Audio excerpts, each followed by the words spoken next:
13వ తేదీ మే నెల 2026వ సంవత్సరం. ఈ రోజు దేవుని వాగ్దానము. హెబ్రీయులకు 5వ అధ్యాయము 10వ వచనము. తనకు విధేయులైన వారికందరికిని నిత్య రక్షణకు కారకుడాయను. సహోదరి సహోదరులారా, ప్రభువునకు విధేయులైన వారికి గొప్ప రక్షణను ప్రభువు అనుగ్రహిస్తాడు. మనలో ఉండాల్సిన అతి ముఖ్యమైన లక్షణము ప్రభు పట్ల విధేయతను కలిగి ఉండడం.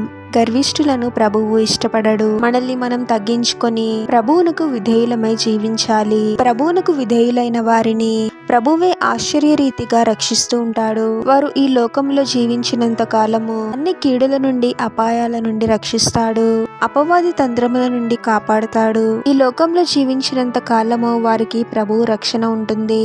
మరణించిన తర్వాత కూడా వారు నిత్య రక్షణను పొందుకుంటారు. పాపము వలన వచ్చు జీతము మరణము, అంటే నిత్య నరకాగ్ని. ఎవరైతే ప్రభువుని రక్షకునిగా అంగీకరించి విధేయులై జీవిస్తారో వారు నిత్య నరకాగ్ని నుండి తప్పించబడి నిత్య రక్షణను పొందుకుంటారు. ప్రభు ద్వారా పరలోకానికి చేర్చబడతారు. ప్రార్థన. పరిశుద్ధుడవగు ప్రభువా, మీ పరిశుద్ధమైన నామమునకు తరతరములు యుగయుగములు మహిమ కలుగునుగాక. మరొక నూతన దినంలోనికి మమ్మల్ని క్షేమంగా ప్రవేశింపచేసిన దేవా, మీకే స్తోత్రం తండ్రి. మీకు విధేయులమై జీవించే వారముగా మమ్మల్ని దీవించండి ప్రభువా. మాలో ఉన్న గర్వాన్ని తీసివేసి మమ్మల్ని మేము తగ్గించుకొని మీ పట్ల విధేయతను కలిగి ఉండాలి తండ్రి. అటువంటి కృపను అనుగ్రహించండి ప్రభువా. మీ పట్ల భయభక్తులు గల వారిని విడిచిపెట్టే దేవుడవు కాదు తండ్రి. మీరే అన్ని కీడుల నుండి, అపాయముల నుండి మమ్మల్ని రక్షించండి ప్రభువా. ప్రతిదినము ప్రతి క్షణము మీరే మాకు తోడుగా ఉండండి తండ్రి. నిత్య రక్షణను అనుగ్రహించే గొప్ప దేవుడవు ప్రభువా.